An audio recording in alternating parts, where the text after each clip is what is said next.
I hate making big folds, or even thinking about having to make a big fold. And in this situation, I have pocket kings with trip aces on board and have to decide if I want to stick with it or fold facing a big check raise. Do we run into quads? Let's check it out and review it. Good morning, how are we doing today? My name is James Sweeney, aka Split Suit, and today I want to review a hand with you played at 2-5. This was played in a recent session over at Harris Cherokee, and unfortunately they are very strict against flogging, so I didn't get any real footage, but let's go through the hand overall since I took notes very detailed. So here's the spot. Alright, so in this hand we are on the button with pocket kings, under the gun open raises 225, and it folds around to me, and obviously a 5x open is quite large, but this is also something that's quite common in live poker, and I hadn't been at the table for too long, so I didn't really know if 25 meant something more or less about this person's range, or if just 25 was their default open raising size. I think I'd seen them open raise it one time previous to this, but there wasn't enough information to say that this meant anything specific about their hand. But before we go any further, let's look at this spot in the GTO Ranges app from Red Chip Poker, and if we pull up the live GTO solve with an under the gun open raise and it folds around to me on the button, you notice that pocket kings is a mix between calling and also 3-betting, and I think a lot of players would look at this and just auto 3-bet it, and I can't blame you. This is a totally standard 3-bet, and obviously the solver likes throwing in a 3-bet a higher percentage of the time compared to just flatting, but flatting is also a viable part of the mix strategy in this spot. And for what it's worth, this is one of the places where the live GTO solve really shines, since the game tree was factored in with a 4x open raise size, and since this player opened to 5x, which is completely inconceivable for online sizing, this is one of those where this game tree is going to be much more specific and targeted to live game environments, since if you try to look at a competitor solve for a 2x or a 2.5x open raise size, it's not going to look anywhere near the same as this one, since that larger open raise size is definitely going to impact both open raising ranges, 3-bet ranges, etc. So in this exact spot, I did decide to just call the $25 raise. As a pure default, I obviously 3-bet with kings. However, this is a spot where I thought the players behind me were incredibly bad, but if I were to 3-bet it, they're probably going to roll over a large chunk of the time, whereas if I flat it, I invite them in, and of course it's not super fun to play these strong pocket pairs in multi-way pots, especially if it ends up getting called by both the small blind and the big blind. However, I did feel it was going to be more profitable to allow them to get involved, even if it's just one of them a decent chunk of the time. And for what it's worth, both the small blind and the big blind were players I played with in the 1-3 game, waiting for seats in this 2-5 game, so I have played with them a little bit, and both of them are very terrible in their own way. Big blind is way too loose, and the small blind is a little too loose pre-flop, but also the kind of person who is very happy to tell you that they are going to play their big hands fast. That is an important part to note. So after I call in the situation, the small blind calls as well, the big blind goes away, flop comes out ace 4 rainbow, which is an interesting flop texture. Small blind checks, the under the gun player decides to continue betting with that exact same size, so they fire 25 into an $80 pot, and I just decide to call in this situation. And I think calling is totally fine. It's going to allow the under the gun player to continue firing. It's going to allow the small blind player to feel a little more comfortable, especially if they have something like pocket 3s or pocket 5s, those kind of smaller pairs. I think they're definitely going to peel off for one if I just called the 25 here, and we can make good decisions going forward. So I think calling is totally standard and fine in this exact spot. After we call, the small blind obliges and calls as well.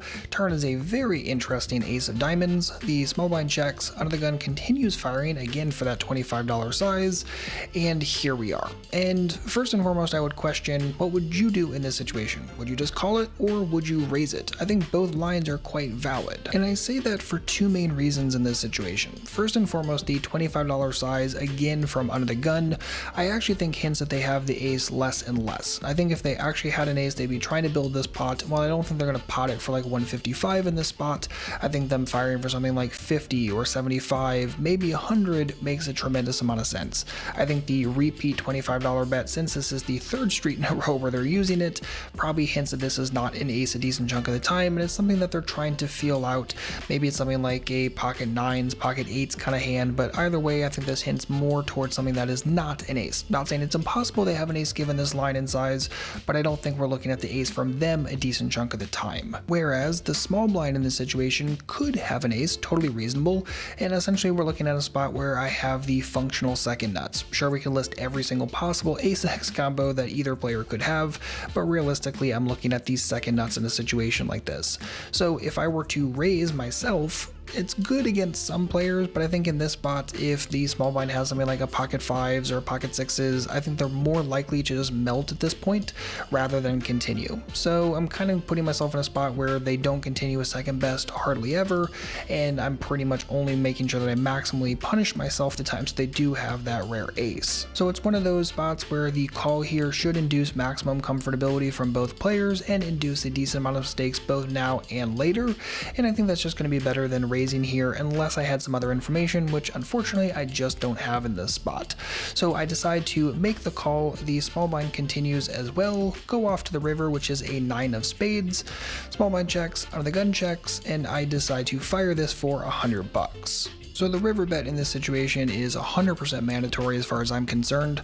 However, I don't think we should be sizing this too large. I'm only betting 100 into a 230 pot, and part of that is because I don't think Zebo theorem kind of automatically applies in this spot. I don't expect pure inelasticity from every single full house, to be totally honest. So if they have something like 4x and I bet here for 200, I don't think I'm getting continuance from 4x every single time, which is going to be extremely problematic because again, we're really trying to target like a weak boat, like something with a 4 in it, or pocket 10s, pocket jacks kind of hands. We're really trying to target that kind of stuff. So if I bet so large that stuff never continues and I only isolate myself against the ace x part of their range, that's of course not going to be incredibly good for me. So at this point, I'm totally good with the way the hand has rolled out.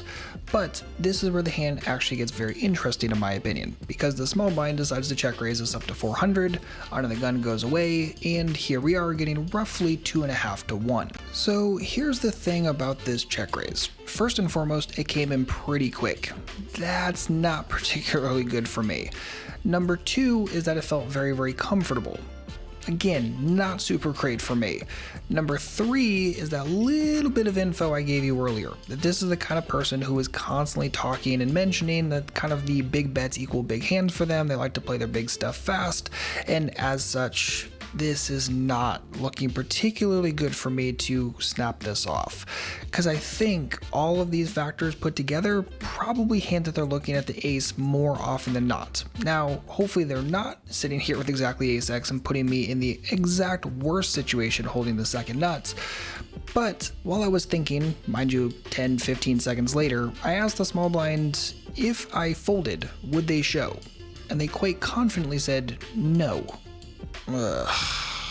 That's not good. So I mulled all of these factors over together and kind of came out the other side thinking I'm not quite good often enough to justify calling this. And while I absolutely hate folding the top side of my range, I think this is the right spot to hit the fold button, muck it, and be done with it. And by the way, after I mucked it, the small blind did not show, they quickly mucked, and onward we went to the next hand. So, I don't know, honestly. The fact that they mucked is the one that's confusing me the absolute most.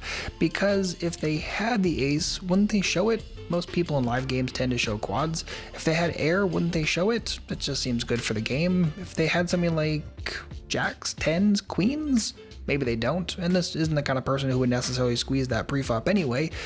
I really don't know. So what says you?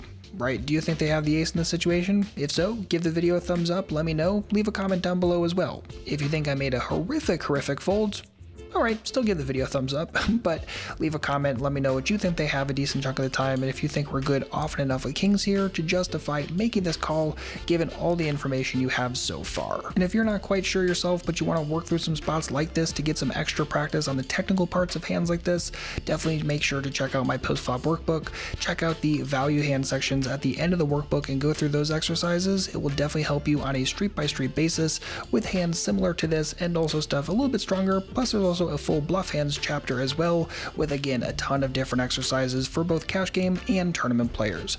Grab the workbook today, splitsuit.com/postflop. There's also a full answer key. Definitely make sure to check it out if you're interested in working through spots like this between sessions. And that is going to wrap it up for this one. Hopefully you enjoyed. If you have any comments or questions, please don't hesitate to let me know. Otherwise, I'll see you back shortly with a brand new video. In the meantime, good luck out there and happy grinding.